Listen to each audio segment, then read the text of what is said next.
नमस्कार, one page YouTube channel में आपका स्वागत है। आज सुनिए धर्मवीर भारती का लिखा प्रसिद्ध लेख गुनाहों का देवता, एपिसोड 10। बिनती स्तब्ध। चंदर नहीं समझा, पास आकर बैठ गया। बोला, सुधा, क्यों? पड़ गई ना? मैंने कहा था कि गैरेज में मोटर साफ मत करो।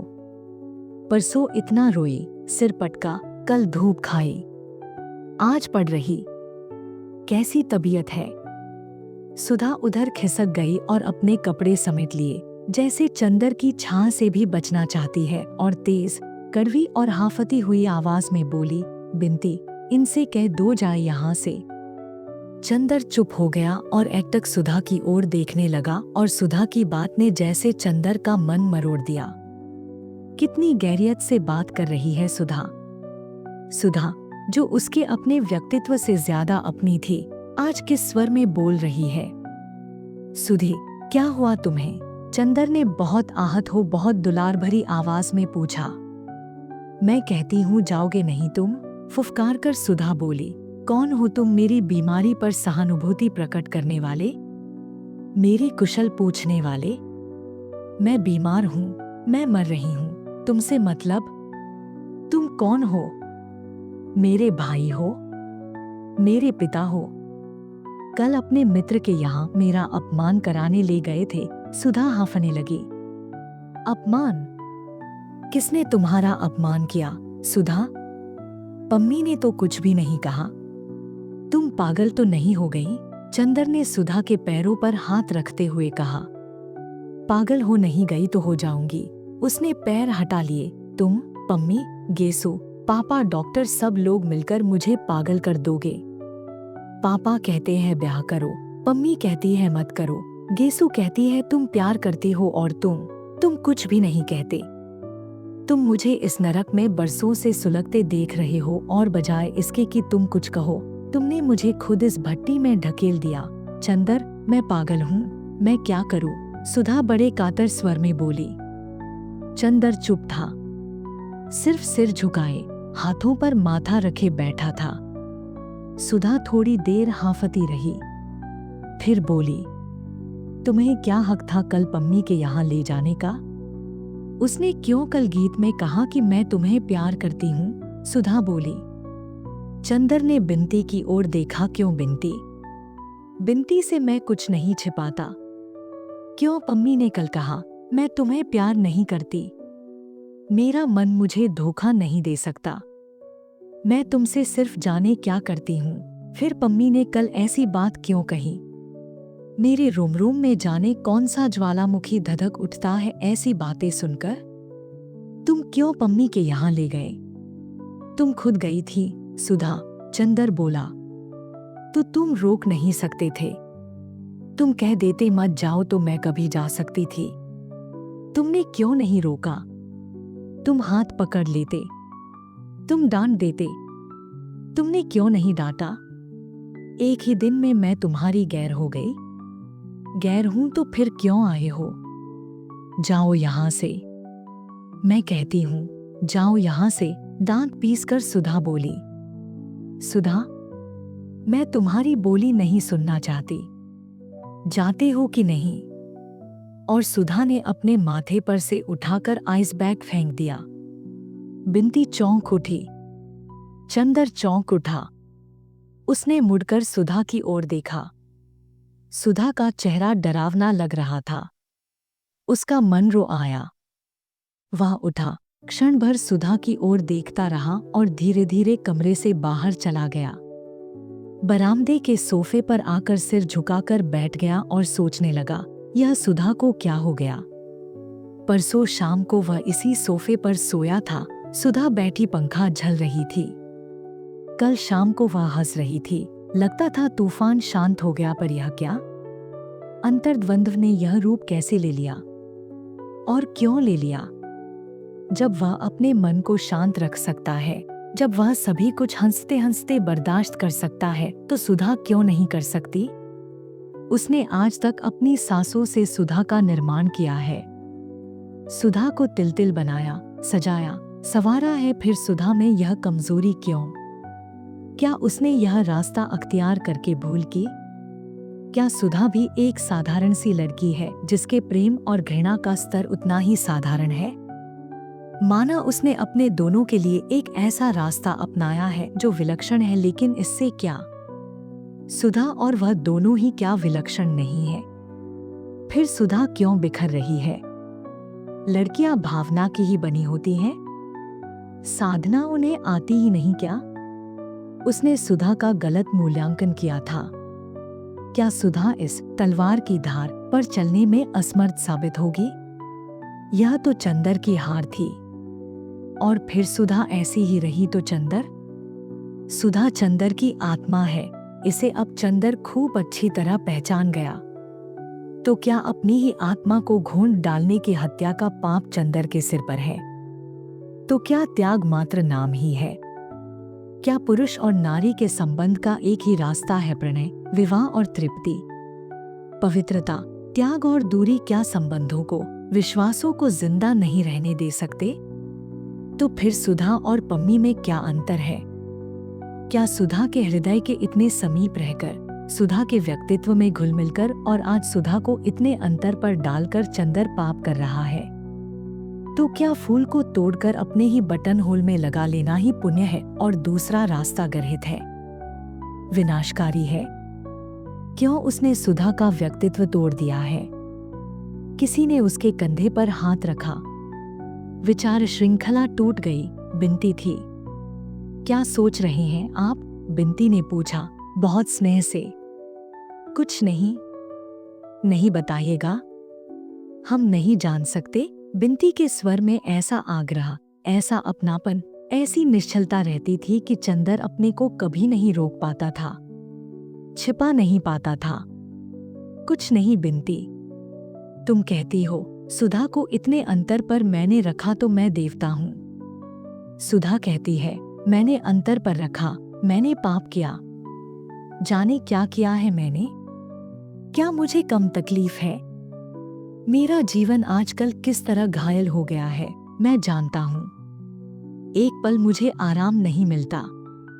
क्या उतनी सजा काफी नहीं थी जो सुधा को भी किस्मत यह दंड दे रही है? मुझी को सभी बेचैनी और दुख मिल जाता, सुधा को मेरे पाप का दंड क्यों मिल रहा है? बिनती, तुमसे अब कुछ नहीं छिपा। जिसको मैं अपनी सांसों में दुबकाकर इंद्रधनुष के लोक तक ले गया, आज हवा के झोंके उसे बादलों की ऊंचाई से क्यों ढकेल देना चाहते हैं? और मैं कुछ भी नहीं कर सकता। इतनी देर बाद बिनती के ममताभरे स्पर्श में चंदर की आंखें छलछला आईं। छे, आप समझदार हैं। दीदी ठीक हो जाएंगी। घबराने से काम नहीं चलेगा ना। आपको हमारी कसम है। उदास मत होइए, कुछ सोचिए मत। दीदी बीमार हैं, आप इस तरह से करेंगे तो कैसे काम चलेगा? उठिए, दीदी बुला रही हैं। चंदर गया। सुधा ने इशारे से पास बुलाकर बिठा लिया। चंदर, हमारा दिमाग ठीक नहीं है। बैठ जाओ, लेकिन कुछ बोलना मत, बैठे रहो। उसके बाद दिन भर असबसा गुजरा। जब जब चंदर ने उठने की कोशिश की, सुधा ने उसे खींचकर बिठा लिया। घर तो उसे जाने ही नहीं दिया। बिनती वहीं खाना ले आई। सुधा कभी चंदर की ओर देख लेती, फिर तकिए में मुंह गड़ा लेती। बोली एक शब्द भी नहीं, लेकिन उसकी आंखों में असबसी कातरता थी। पापा आए, घंटों बैठे रहे। पापा चले गए तो उसने चंदर का हाथ अपने हाथ में ले लिया, करवट बदली और तकिए पर अपने कपोलों से चंदर की हथेली दबाकर लेटी रही। पलकों से कितने ही गरम गरम आंसू छलक कर गालों पर फिसलकर चंदर की हथेली भिगोते रहे। चंदर चुप रहा, लेकिन सुधा के आंसू जैसे नसों के सहारे उसके हृदय में उतर गए और जब हृदय डूबने लगा तो उसकी पलकों पर उतर आए। सुधा ने देखा लेकिन कुछ भी नहीं बोली। घंटा भर बहुत गहरी सांस ली, बेहद उदासी से मुस्कुराकर कहा, हम दोनों पागल हो गए हैं। क्यों चंदर?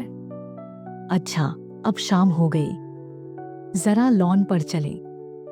सुधा चंदर के कंधे पर हाथ रखकर खड़ी हो गई। बिनती ने दवा दी, थर्मामीटर से बुखार देखा, बुखार नहीं था। चंदर ने सुधा के लिए कुर्सी उठाई। सुधा ने हंसकर कहा, चंदर, आज बीमार हूं तो कुर्सी उठा रहे हो, मर जाऊंगी तो अर्थी उठाने भी आना, वरना नरक मिलेगा, समझे न? छे, ऐसा कुबोल न बोला करो दीदी। सुधा लॉन में कुर्सी पर बैठ गई। बगल में नीचे चंदर बैठ गया।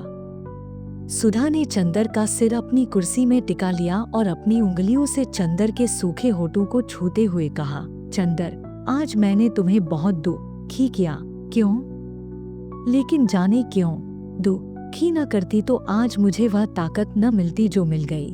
और सहसा चंदर के सिर को अपनी गोद में खींचती हुई सी सुधा ने कहा, आराध्य मेरे, आज तुम्हें बहुत सी बातें बताऊंगी, बहुत सी। बिनती उठकर जाने लगी तो सुधा ने कहा, कहाँ चली? बैठ तू यहाँ, तू गवाह रहेगी ताकि बाद में चंदर यह न कहे कि सुधा कमजोर निकल गई। बिनती बैठ गई। सुधा ने क्षण भर आंखें बंद कर ली और अपनी वेनी पीठ पर से खींचकर गोद में ढाल ली और बोली, चंदर, आज कितने ही साल हुए जब से मैंने तुम्हें जाना है, तब से अच्छे बुरे सभी कामों का फैसला तुम ही करते रहे हो। आज भी तुम ही बताओ चंदर कि अगर मैं अपने को बहुत संभालने की कोशिश करती हूँ और नहीं संभाल पाती हूँ तो यह कोई पाप तो नहीं? तुम जानते हो चंदर, तुम जितने मजबूत हो उस पर मुझे घमंड है कि तुम कितनी ऊंचाई पर हो। मैं भी उतना ही मजबूत बनने की कोशिश करती हूँ, उतनी ही ऊंचे उठने की कोशिश करती हूँ। अगर कभी कभी फिसल जाती हूँ तो यह अपराध तो नहीं? नहीं, चंदर बोला। और अगर अपने उस अंतर्द्वंद्व के क्षणों में तुम पर कठोर हो जाती हूँ तो तुम सह लेते हो। मैं जानती हूँ तुम मुझे जितना स्नेह करते हो उसमें मेरी सभी दुर्बलताएं धुल जाती हैं। लेकिन आज मैं तुम्हें विश्वास दिलाती हूँ चंदर कि मुझे खुद अपनी दुर्बलताओं पर शर्म आती है और आगे से मैं वैसी ही बनूंगी जैसा तुमने सोचा है। चंदर कुछ नहीं बोला, सिर्फ घास पर रखे हुए सुधा के पांवों पर अपनी कांपती उंगलियां रख दी। सुधा कहती गई, चंदर, आज से कुछ ही महीने पहले जब गेसु ने मुझसे पूछा था कि तुम्हारा दिल कहीं झुका था तो मैंने इनकार कर दिया था। कल पम्मी ने पूछा तुम चंदर को प्यार करती हो तो मैंने इनकार कर दिया था। मैं आज भी इनकार करती हूँ कि मैंने तुम्हें प्यार किया है या तुमने मुझे प्यार किया है। मैं भी समझती हूँ और तुम भी समझते हो, लेकिन यह न तुमसे छिपा है न मुझसे कि तुमने जो कुछ दिया है वह प्यार से कहीं ज्यादा ऊंचा और प्यार से कहीं ज्यादा महान है। मैं ब्याह नहीं करना चाहती थी, मैंने परसों इनकार कर दिया था। इतनी रोई थी, खींची थी। बाद में मैंने सोचा कि यह गलत है, यह स्वार्थ है। जब पापा मुझे इतना प्यार करते हैं तो मुझे उनका दिल नहीं दुखाना चाहिए। पर मन के अंदर की जो खींच थी, जो कुट थी, वह कहीं तो उतरती ही। वह मैं अपने पर उतार देना चाहती थी। मन में आता था अपने को कितना कष्ट दे डालूं, इसीलिए अपने गैरेज में जाकर मोटर संभाल रही थी, लेकिन वहां भी असफल रही और अंत में वह खींच अपने मन पर भी न उतार कर उस पर उतारी जिसको मैंने अपने से भी बढ़कर माना है। वह खींच उतरी तुम पर। चंदर ने सुधा की ओर देखा। सुधा मुस्कुराकर बोली, ना, ऐसे मत देखो। यह मत समझो कि अपने आज के व्यवहार के लिए मैं तुमसे क्षमा मांगूंगी। मैं जानती हूँ मांगने से तुम दुखी भी होगे और डांटने भी लगोगे। खैर, आज से मैं अपना रास्ता पहचान गई हूँ। मैं जानती हूँ कि मुझे कितना संभल कर चलना है। तुम्हारे सपने को पूरा करने के लिए मुझे अपने को क्या बनाना होगा यह भी मैं समझ गई हूँ। मैं खुश रहूंगी, सबल रहूंगी और सशक्त रहूंगी और जो रास्ता तुम दिखलाओगे उधर ही चलूंगी। लेकिन एक बात बताओ चंदर, मैंने ब्याह कर लिया और वहां सुखी न रह पाई, फिर और उन्हें वह भावना उपासना न दे पाई और फिर तुम्हें दुख हुआ, तब? चंदर ने घास का एक तिनका तोड़कर कहा, देखो सुधा, एक बात बताओ। अगर मैं तुम्हें कुछ कह देता हूँ और उसे तुम मुझे को वापस दे देती हो तो कोई बहुत ऊंची बात नहीं हुई। अगर मैंने तुम्हें सचमुच ही स्नेह या पवित्रता जो कुछ भी दिया है उसे तुम उन सभी के जीवन में ही क्यों नहीं प्रतिफलित कर सकती जो तुम्हारे जीवन में आते हैं, चाहे वह पति ही क्यों न हो। तुम्हारे मन के अक्षय स्नेह भंडार के उपयोग में इतनी कृपणता क्यों? मेरा सपना कुछ और ही है, सुधा। आज तक तुम्हारी सांसों के अमृत ने ही मुझे यह सामग्री दी कि मैं अपने जीवन में कुछ कर सकूं, और मैं भी यही चाहता हूं कि मैं तुम्हें वह स्नेह दूं जो कभी घटे ही न।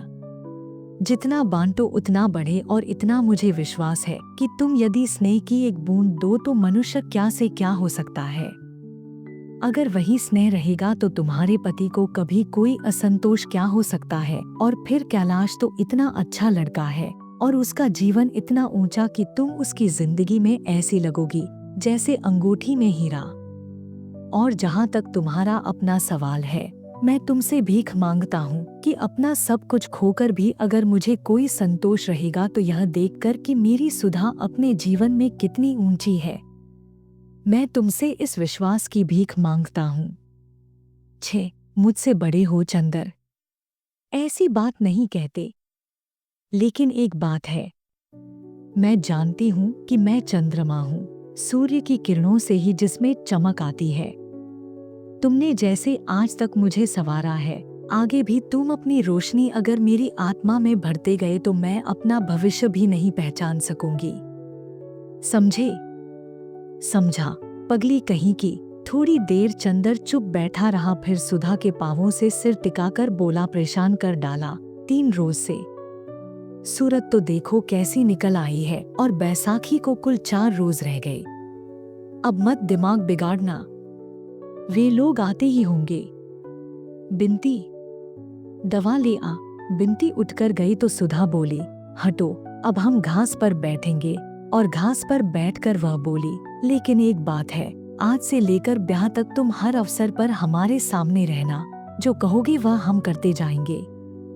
हाँ, यह हम जानते हैं, चंदर ने कहा और कुछ दूर हटकर घास पर लेट गया और आकाश की ओर देखने लगा।